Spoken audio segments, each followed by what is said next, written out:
Hello बच्चों, कैसे हो आप सब। उम्मीद करते हैं आप सब बहुत बढ़िया होंगे। तो बच्चों, अगर आप एक नीट एस्पिरेंट है तो कभी ना कभी आपके दिमाग में ये सवाल ज़रूर आया होगा कि यार आखिर नीट में जो आरक्षण व्यवस्था है या जो रिजर्वेशन सिस्टम जो बना रखा है गवर्नमेंट ने, वो कैसे काम करता है। कि नीट में कितनी सीट जनरल की होगी, कितनी एससी की होगी, एसटी, ओबीसी या फिर फिजिकली हैंडीकैप्ड के लिए कितना % रिजर्वेशन रखा गया है, और ये सारी चीज़ें जो है ना वो कैसे जो है वो काम करती है। ऑल इंडिया कोटा क्या होता है, स्टेट कोटा क्या होता है। आज के सेशन में हम यही सारी डिटेल जो है वो समझने वाले हैं। आज का सेशन कहाँ काम में आएगा ये भी मैं आपको बता देता हूँ। सबसे पहले तो मैं ईश्वर से यही प्रार्थना करता हूँ कि जो भी कोई इस वीडियो को देख रहा है वो इस बार नीट में बहुत अच्छे स्कोर के साथ जो है वो काउंसलिंग में जाए, काउंसलिंग के लिए जाए। और भाई ये जो चीज है ना जो आज के सेशन में हम कवर करेंगे, ये अभी तो आपके काम में आएगी आएगी, नीट एग्जाम का सिस्टम समझने के काम में आएगी आएगी कि यार मेरा कंपटीशन वास्तव में किसके साथ है। ये तो पता होना चाहिए ना कि भाई आपको लड़ाई लड़नी है तो किसके साथ लड़ाई लड़नी है, कितनी फौज है आपके सामने, तो ये तो पता होना ही चाहिए ना हमें। तो आज तो आपको जो है वो ये आगे की स्ट्रेटेजी बिल्डअप करने के लिए ये चीज काम में आएगी। और जब आप नीट का एग्जाम दोगे, एग्जाम के बाद में आपका एक अच्छा स्कोर बनेगा और उस स्कोर के बाद में जब आप काउंसलिंग करवाने जाओगे तो भी ये सारी चीजें काम में आएगी।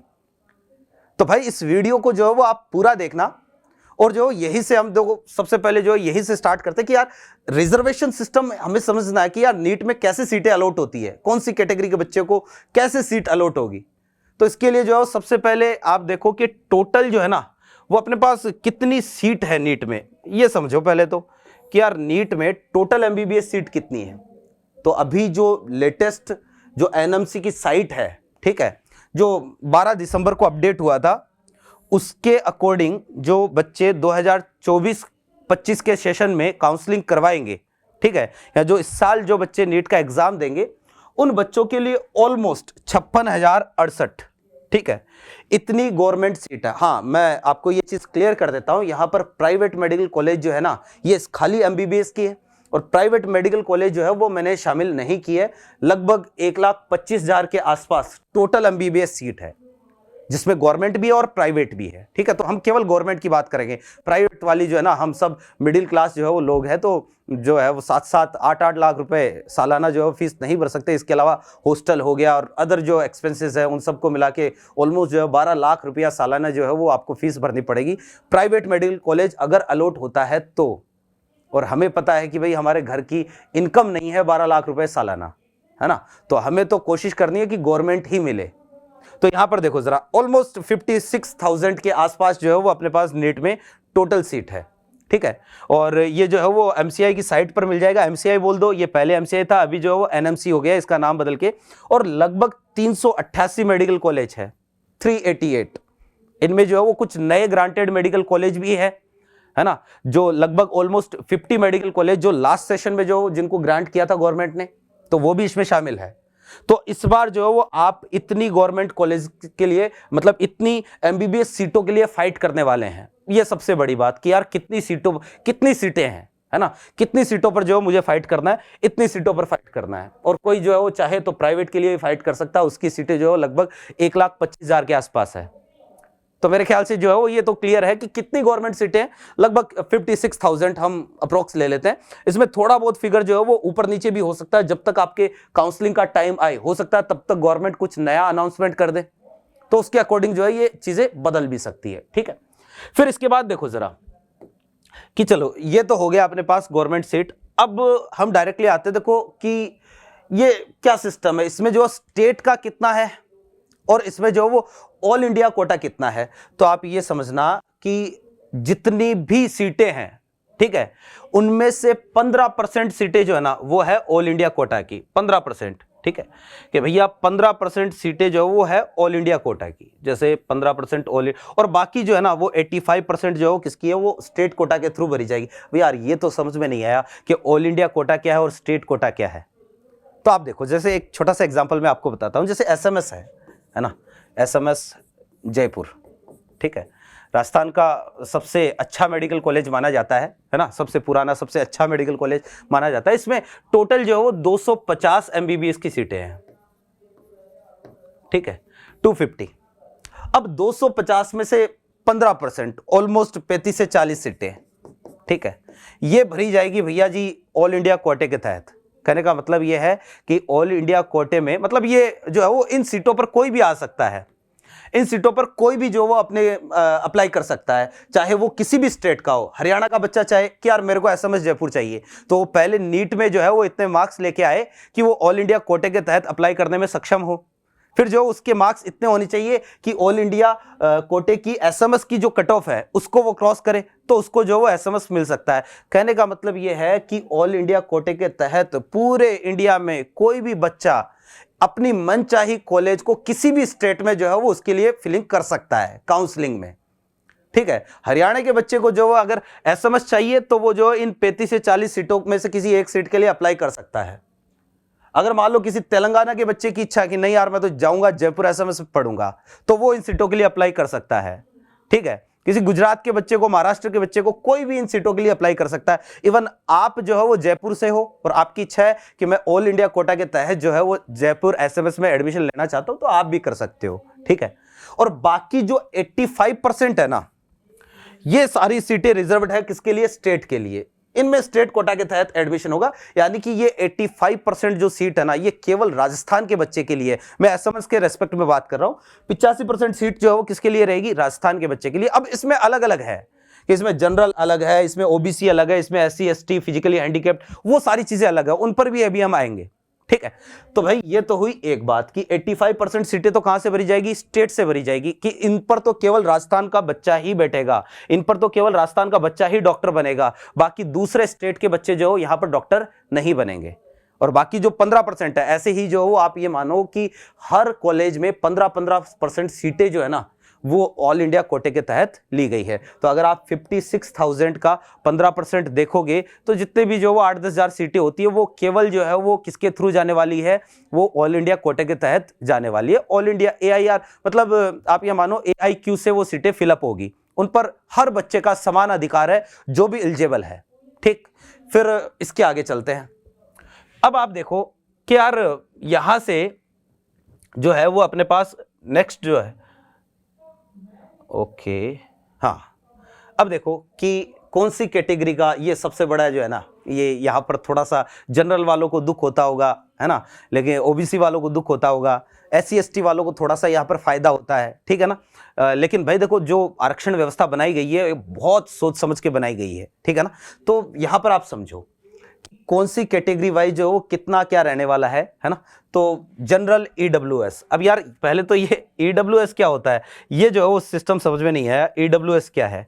तो भाई ये है इकोनॉमिकली वीकर सेक्शन, जो आर्थिक रूप से जनरल कैटेगरी के हैं लेकिन गरीब है। जनरल का मतलब ये थोड़ी ना कि वो हमेशा पैसा वाला ही होगा, जनरल कैटेगरी है लेकिन वो गरीब है, ठीक है। तो अब इसकी भी डेफिनेशन, इसको भी डिफाइन किया है, जैसे घर की इनकम 8 लाख से कम होनी चाहिए, ठीक है। कोई जो वो 100-200 वर्ग का प्लॉट नहीं होना चाहिए, उनके पास फ्लैट नहीं होना चाहिए। इसकी भी अपने आप में जो वो एक कैटेगरी है, एक कंडीशन है। वो सारी कंडीशन अगर आप फुलफिल करते हो तो आपको जनरल में से 10% आरक्षण मिलेगा, कि जनरल की जितनी भी सीटें हैं, ठीक है। टोटल सीट कितनी है? टोटल सीट अभी हमने देखी 56,000 के राउंड है, ठीक है। अब इन टोटल सीटों में से अगर आप देखो ये ओबीसी है, दिस इज ओबीसी, ठीक है। ओबीसी नॉन क्रीमीलेयर ये आप 27% हटा दो, ठीक है। 5% और इसमें से ये हटा दो, 15% ये जो वो 25% ST का हटा दो, तो टोटल जो है वो ये जितना भी बचता, बाकी जो बचा वो क्या है? वो अपने पास जनरल का है, ठीक है। ये ST का यहाँ पर गलती से मिसप्रिंट है, ये 25% नहीं है, ये जो है वो गलती से जो टाइपिंग मिस्टेक है। दिस इज 7.5% ओनली, ठीक है। 25% तो बहुत होता है ना, तो 7.5% जो वो आप इन सबको ऐड करो, बाकी जो बच गया वो जनरल के लिए है। और उस जनरल में से 10% सीटें जो है ना, जैसे ये कितना हो गया 25 और अप्रोक्स 32 और ये 15 जो 47 और 7% ये हो गया 47 और लगभग जो 55% के आसपास है ना। इसमें 5% और रहता तो आप 40% मान के चलो कि 40% जो है, ऑलमोस्ट 40% सीटें जनरल के लिए है। और 40% कहने का मतलब 56,000 का 40%, 25, 26 के आसपास हो गया ना। और उसमें से 10% जो है वो किसके लिए, जनरल EWS, जो कि गरीब बच्चे हैं उनके लिए जो रखा गया है ना। कहने का मतलब जो आप 2600 से 3000 सीट में, ये जो कैलकुलेशन बता रहा हूँ ये अराउंड कैलकुलेशन है, लगभग अप्रोक्सीमेटली कैलकुलेशन जो वो आप निकाल सकते हो। ठीक है, डेटा मैंने आपके सामने रख दिया है। ठीक है, तो ये हमारे पास EWS। अब OBC के लिए जो 27% रिजर्व है ही है। ठीक है, फिर देखो ये PWD, जो बच्चे फिजिकली हैंडीकैप्ड है, जिनको जो है वो आप ये कहो कि दिव्यांग बच्चे जो है ना, तो उनके लिए 5% आरक्षण रखा गया। और ये 5% कैसे है ये मैं बता देता हूं। हर कैटेगरी में 5% आरक्षण है। कहने का मतलब जनरल में जैसे 40% हो गया ना, तो उसमें से 5% जो केवल जनरल के बच्चे जो PWD में है, जो फिजिकली हैंडीकैप्ड है, ठीक है, उनके लिए 5%। जैसे OBC में 27 है, तो 27 में से 5% आरक्षण जो है वो रखा गया है किसके लिए, PWD के बच्चों के लिए। ठीक है, फिर ऐसे ही SC ST इनमें भी 5% जो केवल दिव्यांग बच्चों के लिए रखा गया है। ठीक, अब जो है वो इसके बाद में देखो नेक्स्ट जो है अपने पास, अगर हम स्टेट कोटा की तरफ बढ़े तो स्टेट कोटा क्या कहता है, ध्यान दो जरा। नेक्स्ट इज ओके, ये देखना जरा कि भाई स्टेट यूनियन टेरिटरीज, ठीक है, और will specify the reservation policy and the eligibility requirement concerning admission. देखो होता यह है कि भाई हर एक स्टेट का जो रिजर्वेशन सिस्टम है ना, जैसे मैंने अभी आपको रिजर्वेशन बताया कि यार OBC का इतना है, जनरल का इतना है, ये स्टेट टू स्टेट वेरी करेगा, ये डिपेंड करता है वहां की गवर्नमेंट पर। ठीक है, तो इसमें हर स्टेट के अकॉर्डिंग ये चीजें जो है वो चेंज भी हो सकती है, ये मैं यहां पर आपको बता दूं। तो हर स्टेट टू स्टेट ये सारी चीजें क्या करती है, वेरी करती है। ठीक है, एक चीज और कि आप ये वीडियो अगर यहां तक देख रहे हो तो मैं आपको छोटी सी बात बता दूं, इससे पहले मैंने एक वीडियो बनाया था जो कि एम्स की कट ऑफ पर था, एम्स दिल्ली की कट ऑफ पर। ठीक है, और दिल्ली की कट ऑफ कितने नंबर पर जो वो एम्स दिल्ली आपको मिलेगा नहीं मिलेगा, अगर आपने वो वीडियो नहीं देखा है तो आप जाके देख लो। अब क्योंकि जो चीज मैं आपको आगे बताऊंगा ना ये इसी से रिलेटेड है कि एम्स में जो है वो आपको बता दूं कोई स्टेट कोटा नहीं होता है, वहां सारी की सारी चीजें जो है ना, सारी की सारी सीट जो है वो ऑल इंडिया कोटे के तहत ही भरी जाती है। तो एम्स वाला वीडियो अगर आपने नहीं देखा तो वो देख लो। और एक चीज भैया, एम्स वाले वीडियो पर ऑलमोस्ट जो है वो 15 से 20 हजार व्यूज हो चुके हैं, लेकिन मेरे ये समझ में नहीं आई कि आप लोग अब यहां पर वीडियो यहां तक आ गए हो तो आपके सब्सक्राइब करने में क्या जाता है ना। आपका जो है वो शायद ईगो बड़ा होगा कि नहीं मैं कैसे सब्सक्राइब कर दूं, लेकिन भाई मैं एक चीज आपको बता दूं कि आपको इससे फायदा ही होने वाला है। ये जो वीडियोस मैं बना रहा हूं नीट के एग्जाम को लेकर, ठीक है, अपडेट को लेकर, ये केवल एक जरिया है जिसके माध्यम से मैं आपसे रूबरू हूं। बाकी मेरा एक्चुअल कंटेंट जो है वो अपनी क्लासे हैं। आप जाओ केमिस्ट्री की जो है वो जितने भी टॉपिक है, सारे टॉपिक ऑलमोस्ट जो है ना, मैंने जो है वो आप ये मानो कि सारे टॉपिक में अपलोड करने वाला हूं। बहुत सारी क्लासेस चैप्टर वाइज एकदम सीक्वेंस, जैसी आप कोचिंग में ऑफलाइन क्लास में पढ़ते हो सारी अपलोडेड। आप एक बार चैनल को विजिट करो जाके, फिर जो है वो आप जो है उसको सब्सक्राइब करो, क्योंकि आपको इससे बेनिफिट ही होने वाला, कोई नुकसान नहीं होने वाला है इसका। आपके किसी भी टॉपिक में कोई भी टॉपिक वीक है वो सारी जो है वो लेक्चर अपलोडेड है। तो अगर यहां तक आए हो तो मैं आपको बोलूंगा सब्सक्राइब करो चैनल को, ठीक है, और अपने दोस्तों के साथ शेयर भी करो, क्योंकि भैया मेरा एक ही मोटिव है कि यार केमिस्ट्री की वजह से किसी का सिलेक्शन नहीं रुकना चाहिए। तो अब आते हैं हम वापस से इस पर। तो देखना कि फिर एक चीज और है कि भाई specified regulation of each state, ठीक है, ये रिजर्वेशन MBBS BDS कोर्स पर सब पर लागू है। एक चीज और कि किसी स्टेट में जो भी रिजर्वेशन सिस्टम है, ठीक है, अब वो अलग अलग हो सकता है, स्टेट टू स्टेट जो वो रिजर्वेशन सिस्टम क्या होता है, अलग होता है, वेरी कर सकता है। और एक सवाल है, जैसे सबका एक कॉमन सवाल है कि सर जैसे मैंने जो है वो मेरा डोमिशियल सर्टिफिकेट हरियाणा का है और मैं जो है वो अभी सीकर की किसी कोचिंग में पढ़ रहा हूं या सीकर से स्कूलिंग कर रहा हूं, कि मान लो सीकर से इस स्कूल में जो है मैंने करी है, यानी कि मेरी मार्कशीट पर जो है स्कूल का एड्रेस वो सीकर का है और मैं खुद मूल निवासी जो हूं कहां का हूं, हरियाणा का हूं, तो क्या मुझे राजस्थान में रिजर्वेशन मिलेगा? भैया ऐसा पहले होता था, अब नहीं मिलेगा। अगर आप जो है वो राजस्थान के हो, आपका मूल निवास प्रमाण पत्र जो डोमिशियल सर्टिफिकेट होता है वो राजस्थान का है, तो ही आपको राजस्थान का रिजर्वेशन मिलेगा, तो ही आप राजस्थान में स्टेट कोटा के तहत अप्लाई कर सकते हो। आपका डोमिशियल सर्टिफिकेट जहां का होगा ना, आप वहां पर जो है वो स्टेट कोटा के तहत अप्लाई कर सकते हो, अदरवाइज आप नहीं कर पाओगे, ठीक है। तो यही सारी चीजें हैं। और एक और हमारे पास एक बहुत अच्छी कॉलेज है, मेरी फेवरेट कॉलेज है, मैं खुद जो है उसमें सिलेक्टेड हूं AIR 24 के साथ, ठीक है ना। तो ये है भैया AFMC, ठीक है, आर्म्ड फोर्स मेडिकल कॉलेज हर किसी का सपना होता है। मैं इस पर भी एक डिटेल वीडियो बनाऊंगा। हर किसी का सपना होता है कि भाई मैं डॉक्टर बनूं, और उससे भी बड़ा सपना है कि यार मुझे तो डॉक्टर बन के आर्मी में जाना है। तो आप एक लेफ्टिनेंट की पोस्ट पर जाओगे सीधे एएफएमसी के थ्रू। इस पर मैं एक डिटेल वीडियो बनाऊंगा, ठीक है ना। तो कैसे जो इसमें इंटरव्यू होता है, क्या नहीं होता है, ये सारी चीज़ें जो हमने क्रॉस करी है जब एएफएमसी का एग्जाम दिया उसके बाद में, है ना।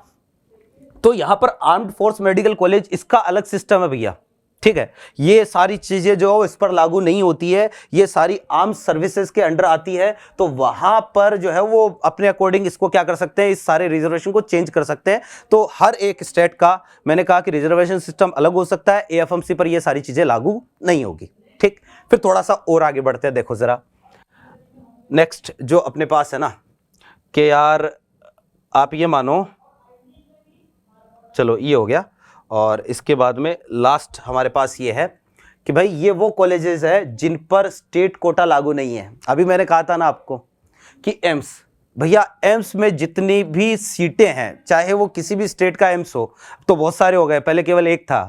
तो एम्स में जितनी भी सीटें हैं केवल और केवल ऑल इंडिया कोटे के तहत जाएगी। आप स्टेट का रिजर्वेशन नहीं ले सकते कि भाई जैसे जोधपुर एम्स है, तो आप चाहो कि भाई जोधपुर एम्स में कितनी भी सीटें हैं, 100-150 जितनी भी सीटें हैं, कि यार 85% सीट तो हमारे राजस्थान की, ऐसा कुछ नहीं है। उन पर कोई भी बच्चा आ सकता है, कहीं से भी आ सकता है, ऑल इंडिया कोटे के तहत है ना। जिपमर हो गया, बीएचयू हो गया, एएमयू, ठीक है, ये अपने पास जो है जामिया मिलिया इस्लामिया हो गया, Delhi university affiliate medical college हो गई। कहने का मतलब जो डीयू से रिलेटेड है ना, ये डीम्ड यूनिवर्सिटी है, तो इससे रिलेटेड जो भी कॉलेज है, दिस इज कॉलेज, ठीक है।